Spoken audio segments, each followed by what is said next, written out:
Olá pessoal, tudo bem? Eu sou Gilberto Coelho, analista técnico da XP, especialista em operações tanto de day trade quanto swing trade. Também faço carteiras na XP, carteira valor, carteira automatizada, carteira mensal gráfica.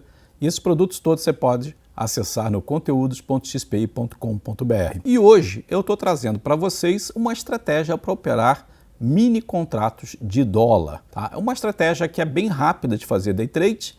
Você comprar e vender no mesmo dia pela mesma corretora, não dormir posicionado, que você tem um stop relativamente curto e um alvo que te dê um lucro pelo menos 3 vezes maior do que o risco que você está correndo, que é o que pede análise técnica. Você pode buscar relações de retorno-risco 3:1, 4:1, 5:1, ou seja, você aceita perder 3 pontos de dólar, o seu alvo tem que ser pelo menos 9 pontos, que aí daria 3 vezes a relação de retorno-risco.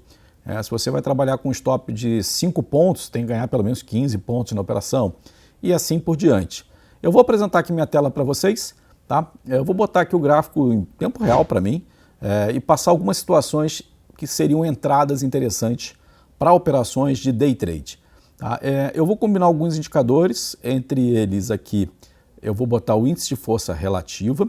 Eu vou descartar um pouco o uso do volume, O volume ele é uma ferramenta que ele reforça tendências e, na verdade, a gente vai operar reversões de tendências. Eu vou fazer um setup com vocês que é o de bandas de Bollinger, também conhecido como fechou fora, fechou dentro, Esse setup ele funciona da seguinte maneira.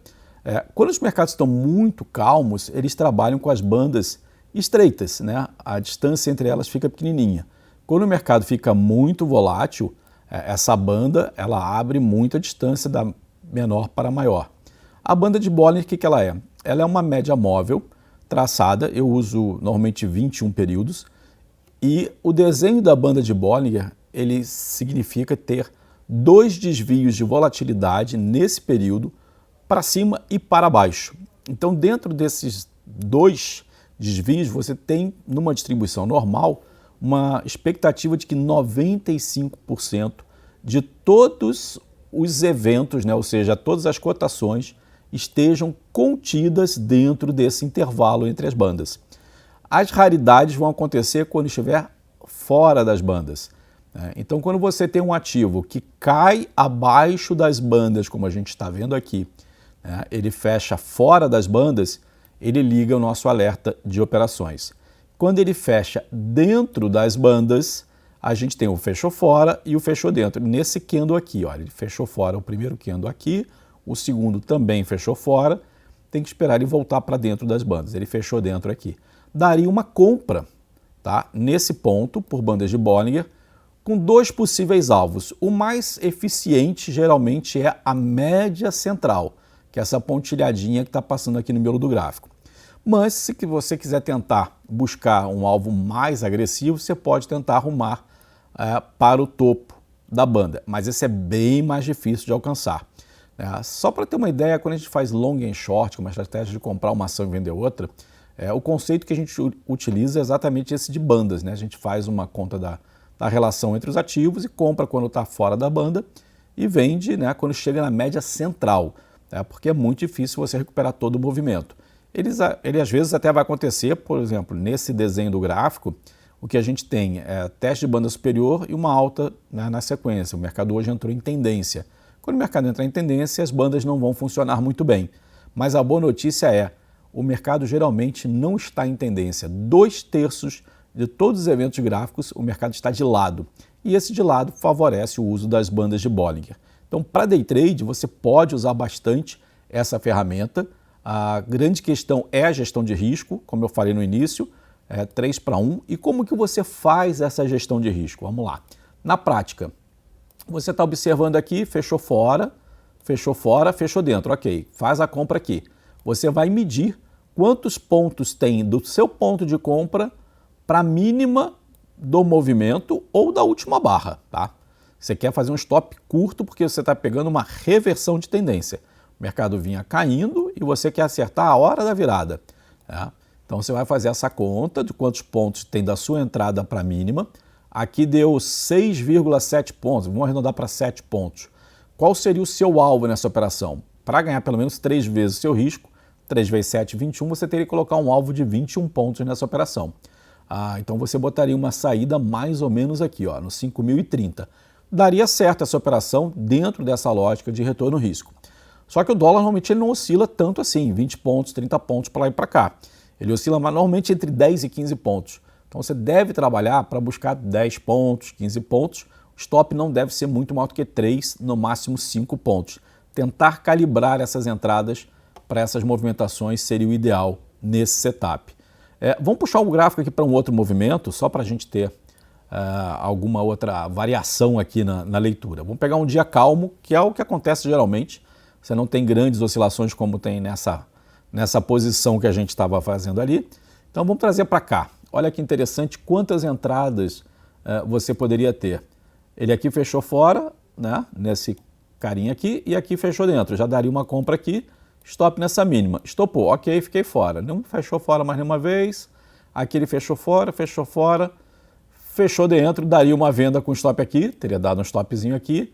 Aí ele vem, fechou fora, fechou dentro, daria uma venda aqui. Vai calcular o stop daqui para cá e vai mirar o alvo. Provavelmente daria um belo gain. O que você vai ter aqui? Stops pequenos, 3 a 5 pontos, e quando for ganhar vai ser 3 para 1. Você vai tomar 1, 2 stops e vai dar um grande gain. Vai tomar 1, 2 stops e vai ter um grande gain. A soma dessas operações, você vai ver que no final das contas tem uma tendência a dar um resultado positivo. São giros rápidos, né? Por exemplo, aqui fechou fora e fechou dentro, um stop muito pequeno nessa circunstância, né? E você teria um alvo aqui muito fácil, 2, 3 candles de diferença, você já chegaria no seu objetivo, provavelmente. Eu recomendo o gráfico de 5 minutos, né? Tem gente que opera com gráficos menores, eu gosto de 5 minutos, dá para mim uma certa tranquilidade. E vai só mirando essas buscas aqui. Às vezes ele vai triscar a linha e não vai chegar a fechar fora, fechar dentro. Aí vai caber a você ser um trader mais agressivo ou não, de bateu a linha, eu já vou fazer a operação. Eu não recomendo, tá? Mas se você for muito impulsivo, só lembra de fazer. Bateu a linha e subiu, tá deixando uma sombra, eu quero comprar. Lembre-se de fazer o stop sempre bem curtinho para você ter esse movimento de repique a seu favor. Aqui você teria um outro padrão de venda com stop e logo depois uma venda com gain, provavelmente.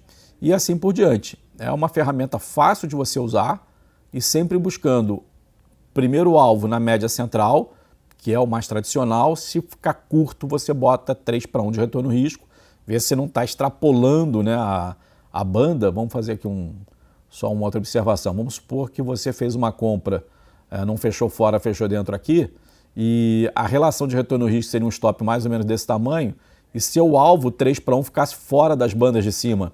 Aí você não faz a operação, você tem que ter um alvo de 3 para 1 que você fique dentro das bandas de Bollinger. Tá?